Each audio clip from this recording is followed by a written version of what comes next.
After 275 years, the Weaverland Mennonite Church remains a tribute to the faithful men and women who have shaped this community. A biblical proverb admonishes us with these words, "Remove not the ancient landmark which thy fathers have set." The landmark of Weaverland. Join us on a journey through the rich heritage of Weaverland and its environs and see a firm faith in God in action. Hello, my name is Ken Martin. I'm part of the leadership team at the Weaverland Mennonite Church, and our church is located in East Earl Township of Lancaster County. We're part of the Lancaster Conference of the Mennonite Church. This year, 1998, we're celebrating a history of 275 years. And we're doing a number of things to develop that celebration. One of them is we're preparing this video, which will be showing scenes of congregational activity and present-day experience, as well as some connections with our history. Ken Sensenik is narrating this video, and we're grateful for his willingness to do that. So I invite you to take time and view this video. Hopefully it will be a time of blessing to you. We also invite you to come and worship with us some Sunday morning. Blessings to you as you view the scenes.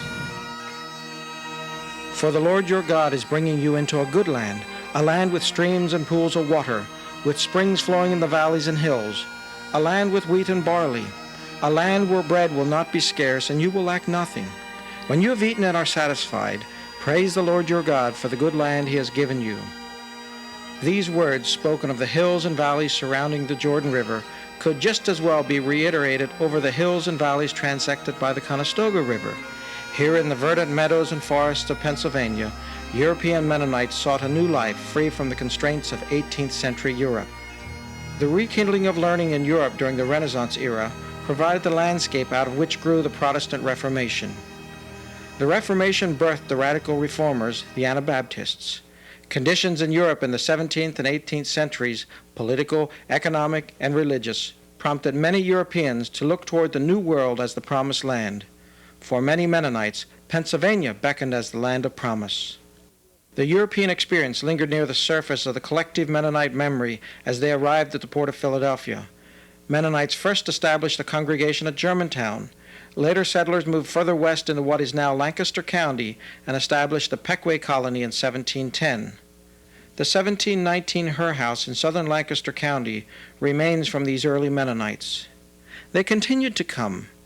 Altogether, about 2,500 Mennonites emigrated to Pennsylvania in the 18th century. Among the European Mennonites turning their eyes toward the new land was a family known as Weaver.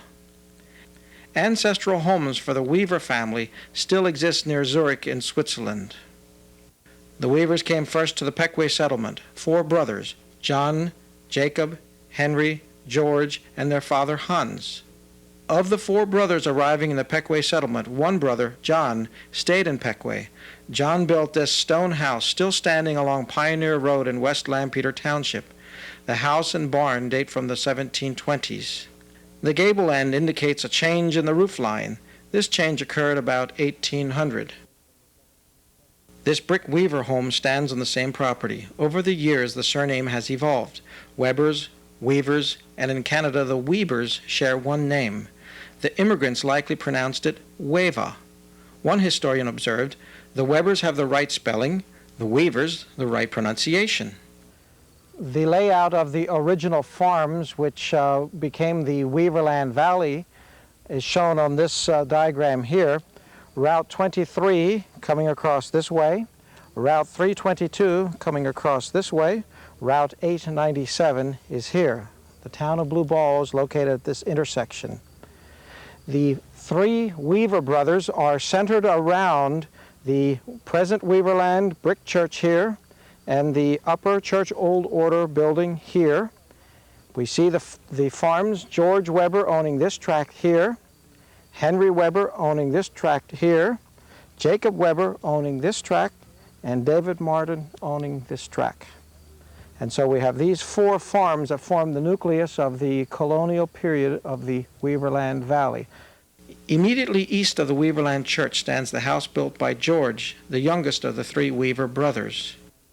The spring issues from the oldest part of the house at the north end. This spring provided water and primitive refrigeration. A later addition bears the date of 1780. The Moses Sensenig family currently occupies this house. Along the road from Weaverland to Route 23 stands a 1741 house of the oldest Weaver brother at Weaverland. Jacob Weber built this house now occupied by the Roy Zimmerman family. Note the cornice across the gable end. These stone buildings are the second-generation housing, replacing the log cabins built initially by the settlers. The house of the middle three Weber brothers, Henry, no longer stands. Following his death in 1745, his family built a large stone house in 1761. This house fell to the expansion plans of the quarry at Weaverland in February 1980. We're standing along Quarry Road, very close to the Weaverland Mennonite Church. Behind me is the stone quarry. The grove of trees you see right behind me is in the area where the Heinrich or Henry Weber house was standing. It was built in 1761. It was destroyed by the quarry in 1980. It's an unfortunate fact of modern decades that this house fell to the wrecking ball. However, numerous items were salvaged, and we will look at some of those items taken from the Henry Weber house here before it was destroyed. Members of the Henry Weber family apparently built this ham cupboard in the attic. This chest could only be removed from the house by the crane operator after removal of the roof. Many of the Martin descendants in this area come from David Martin. David Martin also settled along the Blue Ball Run, and this is the house we see in the background here. Now, this is not the original immigrant house. That house burned. This house was built in 1885, but it's on the site and on the land which David Martin settled in 1727. He came just a few years later after the Weber brothers. History records a Moravian visit with the Martins in 1748. The Moravian guest observed, visited David Marty, also his brother Heinrich Marty, who was with him at the time but lives 2 miles from his place. With him also was their father, still living, an old man of 79 years. They could tolerate us and understand us. Especially were the old man and his son David loving toward us, but Heinrich was only out for a good disputation. Perhaps elements of these Martin brothers remain with us today. Some enjoy hospitality, and some a good disputation. The Jonas Nault Jr. family currently occupies this historic house. Another early house on the western corner of the David Martin tract became known as the Peter Martin Cabin. Until 1973, the Peter Martin Cabin, named for a grandson of immigrant David Martin, stood in this mobile home park along Route 322. The original building stood where this blue double-wide mobile home now stands in the log cabin court. The cabin, built about 1730, was dismantled and cataloged in 1972 and 1973 by the Pennsylvania Log House Society. The cabin gets its name from the Peter Martin family of 16, which lived in this 5-room cabin before moving to Canada. The plaster wall in the kitchen had been preserved intact since it bore 181 names of the Martin family, but that has now deteriorated in storage. The Martin cabin possesses the typical Germanic 3-room arrangement of kitchen, living room, and downstairs sleeping room. This is a specimen of a rare, round log, 1 1/2 story cabin. Recent developments indicate this cabin may soon find a new home in the Weaverland neighborhood. The chimney remains as one major component awaiting reconstruction. When the Peter Martin cabin was dismantled, the chimney was moved in one piece. There's a block of concrete with railroad rails underneath, used to lift this up and move it. Brubacher Excavating helped to move the chimney to this position here on a farm close to Bowmansville. The intention, of course, is when a site is found for the reconstruction of the cabin, the chimney will again be moved in one piece and put together with the cabin, and then we will have again, after 20-some years, the Peter Martin cabin in our community here. Also on the farm of Ferristhurst, close to Bowmansville, stands this trailer storing what remains of the cabin. The Swiss Pioneer Preservation Associates, a local historical society, owns the cabin. This is the original door from the Peter Martin cabin. Peter moved to Canada in the 1800s. Martin visitors who came from Canada to the Blue Ball area over the years inscribed their names on the plaster, and in some cases on the door of the Martin cabin. Quite a few of those names were lost as the plaster disintegrated over the years, but historians have preserved 498 names of visitors to that house over the years. By the 1870s, this house fell into disuse. The last resident, Burkhart by name, stands by the cabin doorway in this photograph. These Mennonite settlers became successful farmers. During the American Revolution, others complained when frugal Mennonites refused to sell produce for worthless Continental Congress money. James Lang wrote to the Board of War in Lancaster in 1777. He noted that the Mennonites refuse to sell their produce unless for hard cash, and when they bring their market stuff to town, will carry it from house to house and sell it very low for hard cash, but will carry it home sooner than sell it for Congress currency. I am informed this is done every market day. Busy though they were, these farm families found time for worship. The earliest forms of worship among these immigrants remain clouded in shrouds of history. Tradition indicates the Weaverland log meeting house may have been erected as early as 1740 in the northeast corner of the parking lot of the present church. The first documented meeting house was erected in 1766. In 1778, the churches meeting in the Groffdale, Weaverland, and Bowmansville areas became a separate district from the Peckway district. Christian Burkholder from the Groffdale area became the first resident bishop. Previously, Bishop Hans Schanz served this area from the Peckway district. Immigrant David Martin's son, George Martin, lived in this house west of the church. This house is currently the residence of the Marvin Zimmerman family.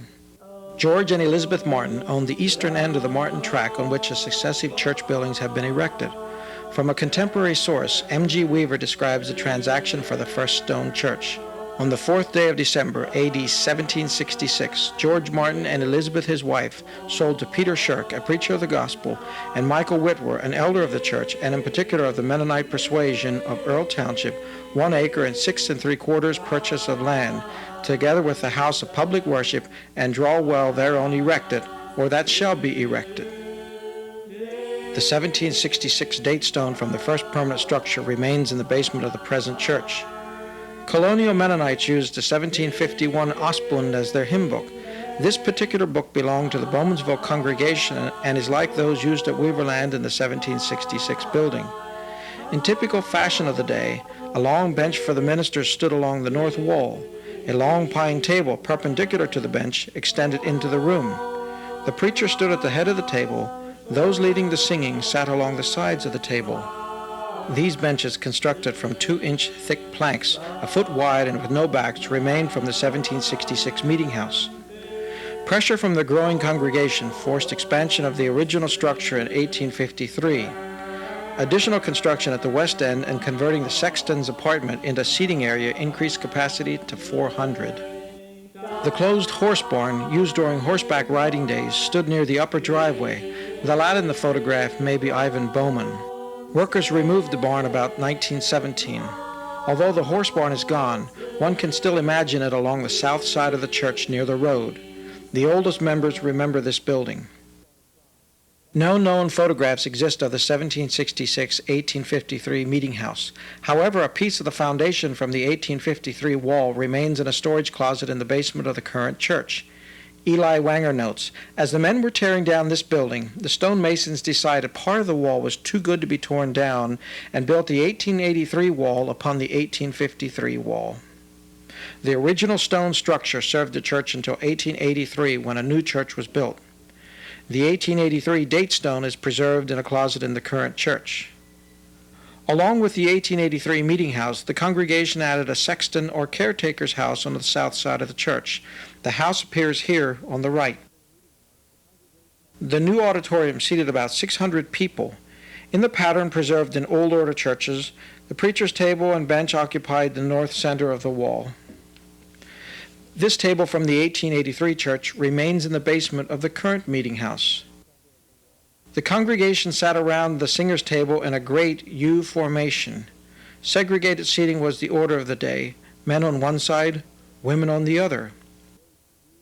Remnants of the previous buildings remain. According to M.G. Weaver, stones from the earliest stone church are recycled in the basement walls of the current church built in 1926. When carriage transportation became common, the congregation added open sheds like these currently at the Pike Church. These sheds stood on the west and north sides of the church and were removed when the 1883 building was demolished in 1926. Notice the horse sheds in the background. The small building in the left foreground serves the important function of an outhouse. This outhouse assumed a new identity as a storage shed on the farm of Clyde and Frances Martin. With the horse sheds gone, the area provides parking today. During the days of horse travel, mounting blocks offered a boost to those mounting horses or stepping into carriages. A mounting platform, similar to this one remaining at the Cedar Grove Presbyterian Church near Blue Ball, stood in the churchyard at Weaverland. In this building worshiped many of the patriarchs and matriarchs who influenced the church throughout this century. We could follow Jonas and Sarah Martin through these doors. Ben and Barbara Weaver crossed this scene on innumerable occasions. This building witnessed tremendous changes in the church in the late 1800s and early 1900s. Countless discussions about the language of worship, the advisability of using part singing, the impact of worldliness, the use of automobiles, telephone, and electricity must have transpired within these walls from 1883 to 1926. Older members today at Weaverland remember this building. The 1883 church fell to the annals of history in 1926 when workmen assembled to dismantle the structure to prepare for the new brick church. With the demolition crews came the photographers to preserve a piece of local history. From the earliest days of Europeans in America, religious education and general education were closely linked. Such was also the case at Weaverland, with a schoolhouse set into the churchyard near Route 897. The Weaverland School stood in this area toward Route 897 until the 1950s. Relentless forces of modernization removed both the schoolhouse and the 1883 meeting house. But the congregation continued. Before demolishing the old stone structure, careful plans had been made for the new structure. On January 22 and 23, 1927, the congregation gathered to dedicate the new building. Materials cost $40,000 for this structure. This is a remnant of the carpet which was here in the Weaverland Church from 1926 to 1972. Those of us who knelt in prayer on this carpet can remember the coarseness of the weave. These benches in the basement of the current church served as Weaverland's pews from 1926 until the renovations of 1972. The brick building constructed in 1926 remains the main part of the current church. The major feature of the 1972 remodeling project was reorienting the auditorium so the rear entrance now is from the west rather than from the east. The carport on the south side was part of this 1972 renovation. The current building took shape with the addition of the east block of Sunday school rooms in 1987. This stone recounts over 2 centuries of building programs. Most of the church conferences known today didn't exist for the first century or more of the Weaverland community, nor were there a district within the parent church, the Lancaster Mennonite Conference. The Groffdale, Weaverland, Bowmansville, and Martindale districts of the Lancaster Conference were one church district, with Groffdale being the oldest congregation. Groffdale traces its Mennonite origins to this spring on the Norman Wanger farm close to Vogelsville. Tradition identifies this as the site where Hans Groff, or by some accounts his son and a servant, found their horses after the animals had strayed from the Pequot settlement in 1717. Groff noted the lushness of the land and returned shortly thereafter to settle the area. The spring bubbles to the surface near the brick house. Today the crystal clear water provides a nursery for the Penn Dutch Sportsman's Club. A memorial to this early immigrant stands in the cemetery at the Groffdale Mennonite Church.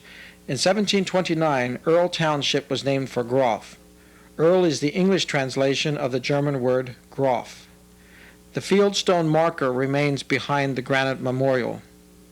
In 1778, Lancaster County Mennonites formed a new district in Earl, Brecknock, and Carnarvon townships. The first locally ordained bishop to serve this area, Christian Burkholder, came from the Groffdale congregation. Christian Burkholder was born in Europe in 1746. Oral tradition indicates his father died just prior to the family's departure for America.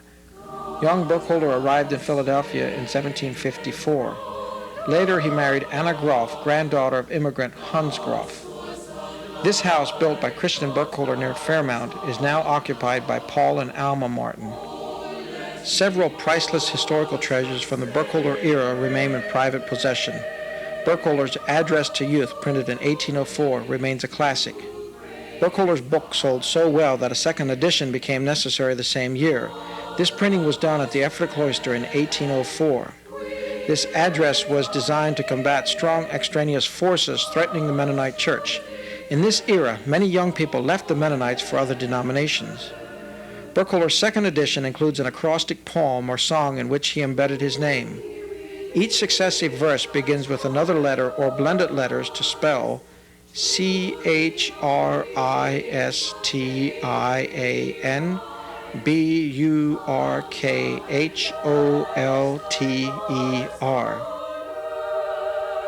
Among the most important books in any colonial Mennonite family's possession was the Martyr's Mirror. The Martyr book first appeared in the Netherlands in 1660. The Ephrata Cloister produced this voluminous New World edition dated 1748. This book bears an inscription entered by 14-year-old Christian Burkholder. This martyr book belongs to me, Christian Burkholder, and I bought it for the good of my salvation in the year of Christ 1061. That is, the 15th of February, 1761. It cost me £1 and 17 shillings. Inside, Burkholder records a chronology of events which had been lost to history for nearly a century.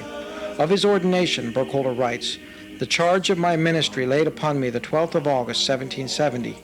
Later he writes of his ordination as bishop. The confirmed office was laid upon me October 1778. This book lurked in the historical backwaters for nearly a century. Its discovery and purchase at a local auction in 1980 brought it into the hands of people who appreciate not only the historical legacy, but the heritage of faith it embodies as well. Note the title page indicates the printing of this book in Ephrata, Pennsylvania in 1748. This handmade volume was the largest book printed in colonial America. During Burkholder's era, the preferred Bible was the German-language Froschar Bible. Christian Burkholder purchased this Froschar Bible in 1771, the year after his ordination. The book was already 220 years old, having been printed in Europe in 1551. Inside the Bible, Burkholder writes, Christian Burkholder bought this book for 30 shillings, 1771. The Burkholder Bible remains the collective property of the Grofdale Mennonite Conference, sometimes colloquially known as the Wenger Church. This 16th century treasure is now in safekeeping at the Muddy Creek Farm Library. Not far from the Burkholder grave in the Grofdale Cemetery lie the remains of Bishop George Weber and his wife Maria. George served the Grofdale, Weaverland, Bowmansville areas as bishop from 1854 to 1883. Bishop Weber is remembered as a conservative who opposed the innovation of Sunday school. He died early in the year in which the 1883 church was built. Bishop George Weber lived in this house immediately down the road beside Hearst Tire Service along Route 322. Isaac Zimmerman and his wife are the current residents. The remains of Bishop Noah Mack and his wife Elizabeth also lie in the Tranquil Cemetery at Grofdale.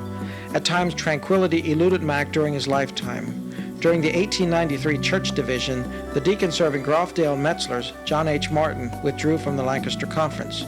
With the deacon went the cemetery trust fund, all $2,000. Some Lancaster Conference members felt this constituted nothing less than theft. Tempers flared. Threats of lawsuits rumbled through the peace-loving Mennonite community. Finally, church leaders appointed a committee, including Metzler's schoolteacher Mack, to resolve the matter. In the end, the claimants dropped the matter and Deacon John's group kept the money. Now the matter lies buried with the participants in the ruckus. During these days, Noah Mack lived in Farmersville at several places. This home of Mary Z. Zimmerman along West Farmersville Road was one of those places. Mack was ordained bishop in 1919. After 7 years, he transferred to the York-Adams district and served the area from this home for many years. This house, now modified into apartments, stands at 361 East Main Street, New Holland. A century before Mack's death, the first major division in the Mennonite Church in northeastern Lancaster County occurred. While Jacob Zimmerman functioned as the bishop in the 1840s, matters came to a head over disagreements about an orphaned girl, church authority, and worldly influences. Jacob Stauffer, a minister from Grofdale, led the division. Finally, the group was given this smallest meeting house in the district in which to hold separate meetings. The meeting house stands along the Downingtown to Harrisburg Pike, hence the Pike Church. The only closed-in horse barn with the Lancaster County Church remains at the Pike Meeting House. This building dates from the era before the use of carriages became common among Mennonites. One historical function of the Pike groups is the preservation of the cultural and worship patterns of the mid-19th century. This building, the hand pump, outhouse, and the horse barn illustrates the format of nearly all Mennonite churches in the area 150 years ago. Later in the 19th century, 5 miles east of the Pike Church, new developments began which shaped the broader church well into the 20th century. Union Grove residents John W. and Anna Weaver started complementing their harness making with book sales in 1895. John continued harness making and book selling until he moved in 1916 to the farm presently occupied by grandson Hoover Weaver. In 1923, he moved next door to this home presently inhabited by the Fisher family. In 1931, John physically moved the bookstore building from Union Grove to Blue Ball. A larger store opened in Lancaster and eventually the name changed to Provident Bookstores. The Blue Ball Provident store stayed in the original building until moving to Yoder's Market. Not far from the beginnings of Provident Bookstores stands the stately mansion of the Spring Grove Forge. The Forge Master's house, completed about 1800, once boasted 42 rooms. Residents at this estate experienced both joy and sorrow. One of the saddest events occurred in 1849 when the son of founder Cyrus Jacobs, Cyrus Jr., drowned after falling from a ferry into the Mississippi River en route to the California gold fields. Some Mennonites took offense at the opulence of large houses. Indeed, in 1742, Bishop Hans Schantz of the Pequay settlement called a conference during which he reprimanded Martin Milan for his extravagant sandstone house. The goal, as recorded, was to hold to simplicity and allay any undue suspicion among the neighbors concerning their prosperity. Water served as a power source to drive 2 overshot water wheels connected to huge hammers in the forge. The forge demanded much labor for cutting wood, hauling ore, caring for the horses, and handling the smelted iron. The forge operators constructed numerous houses for laborers. Tradition indicates these laborers were slaves. This Civil War era map clearly shows the Weaverland Church in the lower left corner. Note also the string of slave houses perched along the Conestoga River in the upper right side of the map. Soon after the end of the Civil War, the forge ceased operation. This mill was built on the site of the forge the next year. The mill, though no longer milling, occupies the site of this important colonial iron industry. Industrial development caught the imagination of Mennonites as well. Although the church always held a central place in the Weaverland Mennonite community, daily activities consumed much energy as well. Most families earned a living by farming. Other activities caught the attention of some local Mennonites. Not far from Union Grove, Mennonite entrepreneurs contributed to the growing industrial capacity of the community. Joe Shirk developed this sewing machine about the same time other inventors pursued similar endeavors. While never commercially produced, this machine remains a witness to Shirk's inventiveness. The name, Independent American, remains enshrined on the treadle along with Joe Shirk's initials. Wheelmaking provided another non-farm trade. A woolen mill stood on this site prior to 1848 when fire destroyed the building. Soon after, Gideon Weaver purchased the ruins and constructed a wheelwright shop. Weaver's shop gained a reputation as one of the best equipped in the eastern end of the county. Business boomed until Western wagon factories opened and took the trade from the county. East of the wheelwright shop, towards Churchtown, the road passes a cemetery set far back in the field. Historian M.G. Weaver records the mandate for the care of this cemetery. And it shall be the duty of the said trustees or successors at all times forever hereafter to cause said cemetery lot or burying ground to be well kept and safely impaled or enclosed at the cost and expense of the neighboring members of the said Mennonist Society. Among those buried here lies the third bishop to serve the Weaverland area. Grace Wanger cites sources describing Bishop Jacob Zimmerman as a short, thick-set man with a round, fat face who wore his hair long and parted in the middle. Bishop Zimmerman likely inherited some traits from his ancestors, including his 400-pound father, Christian Zimmerman. The elder Zimmerman fashioned a seat on the axle of a 2-wheeled cart about the year 1800 because an ordinary horse couldn't carry him. This innovation of riding a cart to church caused some murmuring. Christian Zimmerman took offense when accused by some of being high-minded. Bishop Zimmerman's Bible remains in the family and is currently held by John Z. and Ella Martin near Martindale. Not until well into the 20th century did ordained leaders generally use notes while preaching, relying rather on the promptings of the Spirit and a thorough knowledge of the Scriptures. A concession was made at funerals so the bishop would announce the obituary correctly. An artifact from Bishop Zimmerman's era remains with his Bible. These tickets, or tettle in the dialect, shown here as photocopied, were the extent of funeral notices in Bishop Zimmerman's era. Bishop Jacob Zimmerman lived at this house along Union Grove Road between Union Grove and Lichty's Church. The Leroy Burkholder family lives here presently. Mennonites took possession of the cemetery when Bishop Zimmerman bought this plot for $1. Twice in 1839 and in 1889, local Mennonites considered building a church by the cemetery, but access remained a problem. The Lichty's congregation built the first meeting house to the east in 1840 and built at the present location in 1889. The Zimmerman Cemetery's adjoining landowner in 1889 demanded a promise not to hold Sunday school or evening services should the church be built there. Local Mennonites balked at this request.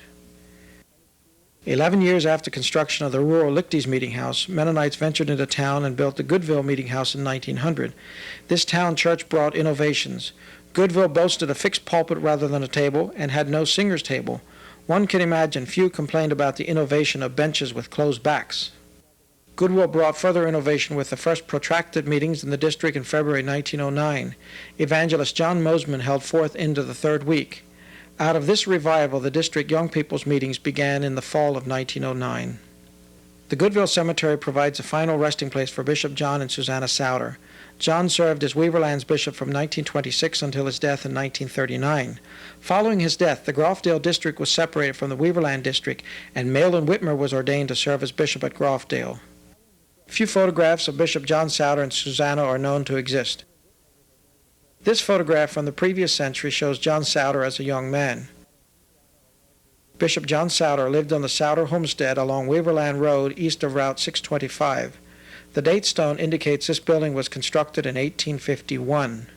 Amos Zimmerman's family currently resides in this house. While the Lichty's and Goodville meeting houses became extensions of Weaverland, the name Weaverland became a fixed location at the turn of the last century. The Weaverland Post Office began in this house in 1889.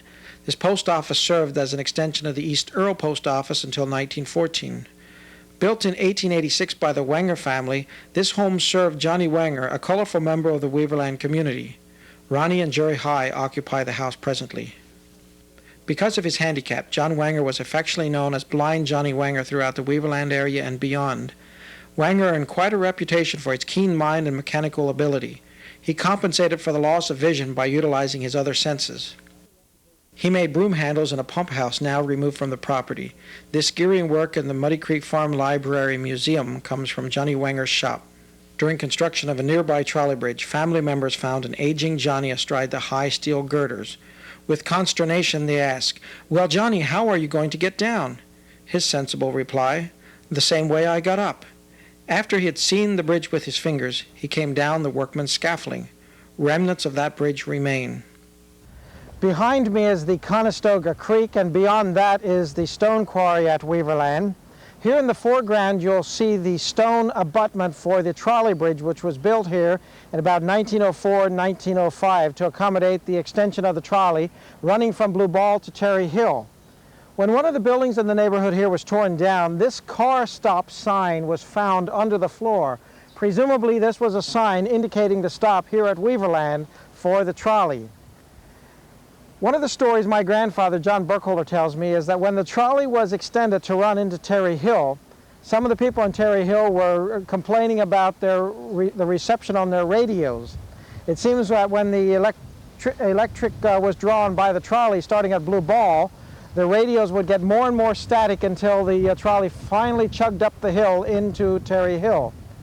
And the solution was found in that the folks in Terry Hill got battery-operated radios instead. That eliminated the static, and they could listen to their radios even as the trolley was approaching. So the stone abutment is here. There's another concrete abutment on the other side towards the quarry, and this was the means of transportation in the early decades of this century, but eventually the car took over. Contemporaries recall Johnny Wenger entering the Weaverland Church and counting the benches from the front to find his usual pew. Wenger died in 1916 and lies buried here at the old Sensenig Cemetery off Route 322. John S. Wenger. Like bees in a clover patch, stories hover around his legacy. In the immediate environs around Johnny Wenger's home, local children have picked up relics from another era of Weaverland's history. Native Americans lived and died, hunted and fished on these same lands long before others called it Weaverland. It engages one's imagination to see these fields cloaked with forests of beech, maple, and oak, but so it was, and in terms of world history, not so very long ago. Some relics remain to inform current residents of this bygone era. The boys from Souter's Mill, just north of Weaverland Church, tramped these fields along the Conestoga in search of arrow points. Edwin Souter's collection shows the handiwork of these first human inhabitants. Relationships between these first Americans and the new arrivals from Switzerland and the Palatinate area of Germany generally remained cordial. Frank Eshelman draws from old documents as he writes in 1908 about a 1711 treaty with the Conestoga Indians. He notes that, as to the Palatines, they are safely seated. However, the Europeans continued to pour into Pennsylvania. By 1718, the Pennsylvania Assembly approached the governor about the problem of too many Palatines. The coming in of so many foreigners rests upon us with great concern, and the more for that they have no license from the king to transport themselves here. Therefore, we desire that, as the governor shall think fit, shall concert proper methods to remove the jealousies already raised in the minds of the inhabitants concerning these foreigners, as also to prevent the inconveniences which may attend their settlement in one place among the Indians. The tide could not be contained, and in one of the greatest displacement sagas of history, the Europeans dislodged the entire native population and possessed the land. These valleys of promise for the Europeans began the process which led to a long and bitter vale of tears for the native inhabitants. For the sake of historical and faith integrity, Weaverland Mennonites, even 11 generations removed, must remember this part of the story as well. The geographical layout of the area remembers the contributions of these silent neighbors from the past. Weaverland lies not far from a major Indian trail dubbed by the Europeans as Old Peter's Road. It transected this area from Downingtown to Bainbridge on the Susquehanna, passing close by south of New Holland. Near Gap, the Great Mingua's Path carried traffic long before the snarls of nearby Route 30. Closer to Weaverland, the little town of Blue Ball owes its location to two Indian trails. Blue Ball grew up at the intersection of the Paxton Road, Route 322, and the French Creek Path, Route 23. Robert Wallace established an inn at the crossroads in 1766 and marked it with a copper ball painted blue.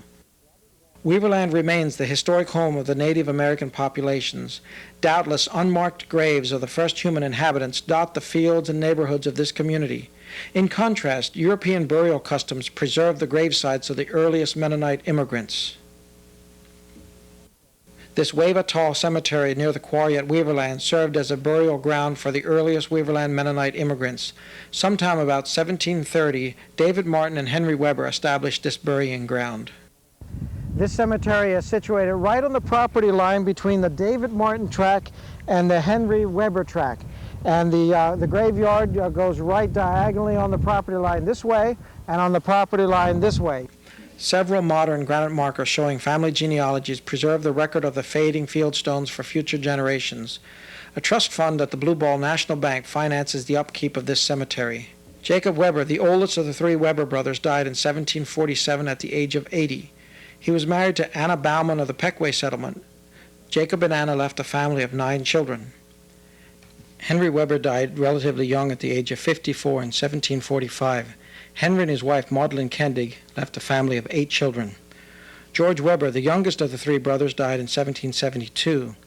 He and wife Barbara Good left a family of 7 children on this farm. David Martin's original stone appears behind the Martin Memorial. This limestone marker bears the inscription D.M., November 10, 1784. His 3rd wife, Elizabeth, is buried here.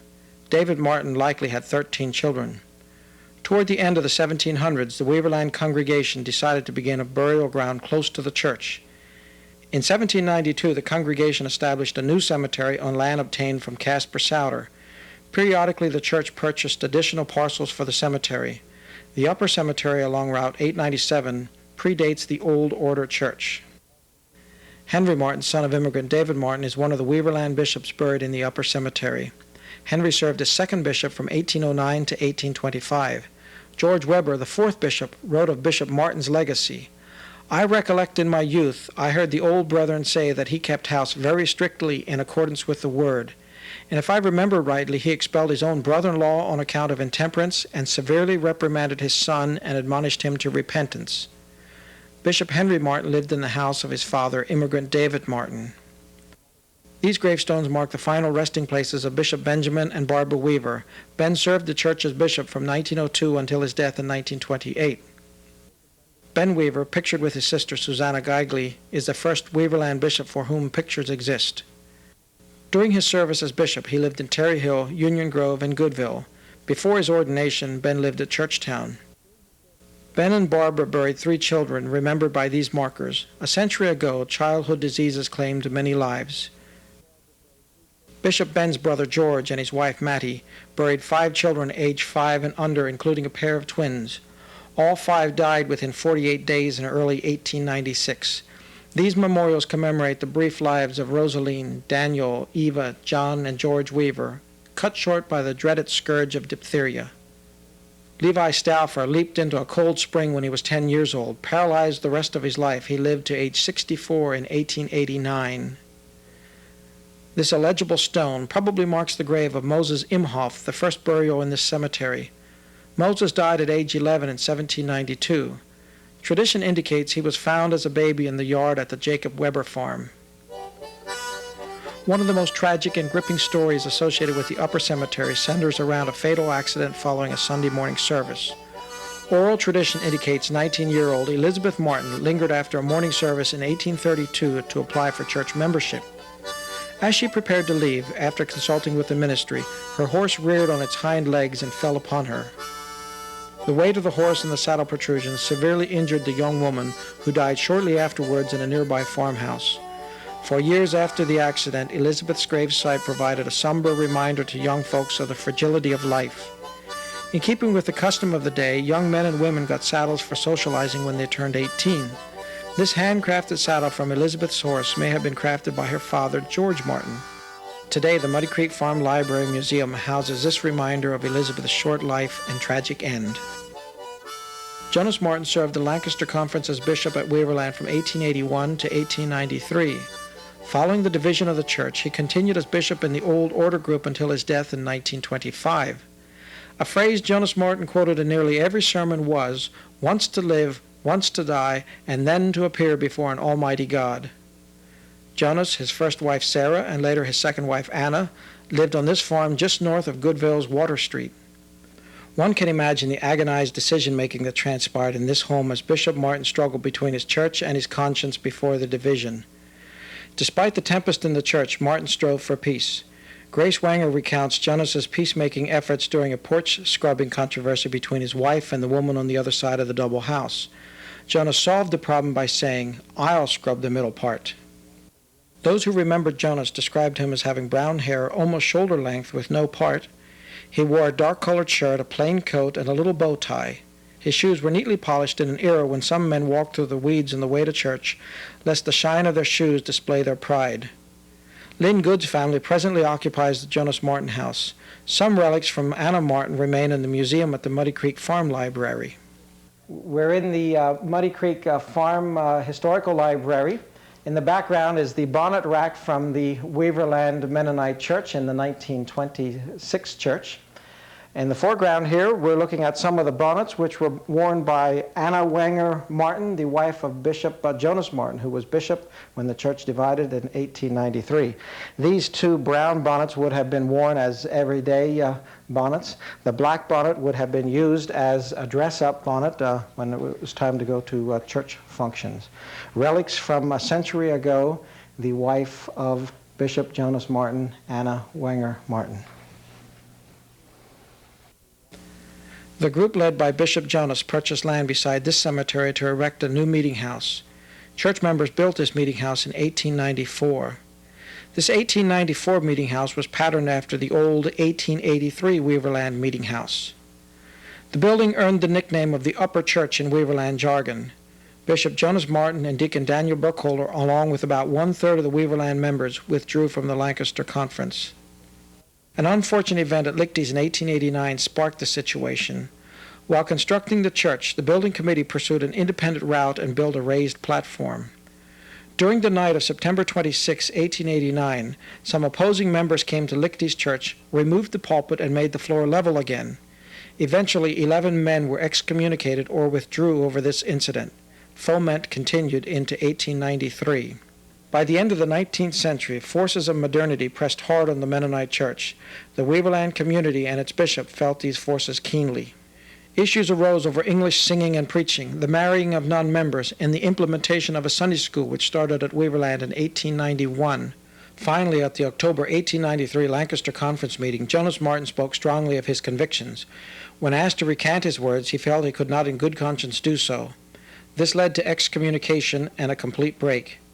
A further division occurred within the Old Order group over automobile usage in 1927.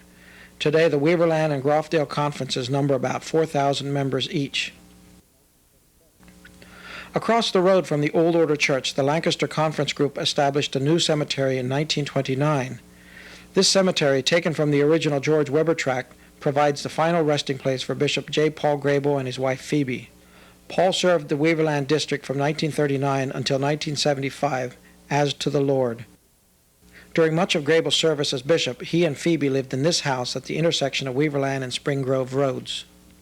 The inertia of history, coupled with the tremendous pressures of modernity, squeezed Paul, his ministry team, and the church, creating profound tensions within the Weaverland community.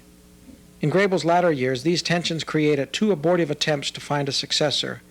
In 1967, Bishop Alvin Martin resigned after about a year in office. 2 years later, Grable tried again. This time, Bishop John Hollinger bore the unwieldy burden for 4 years until 1973. In retrospect, historians might observe that both men were asked to shoulder an impossible task. Fractures in the district exacerbated the problems. In the late 60s and early 70s, 2 related but distinct forces tugged at Weaverland.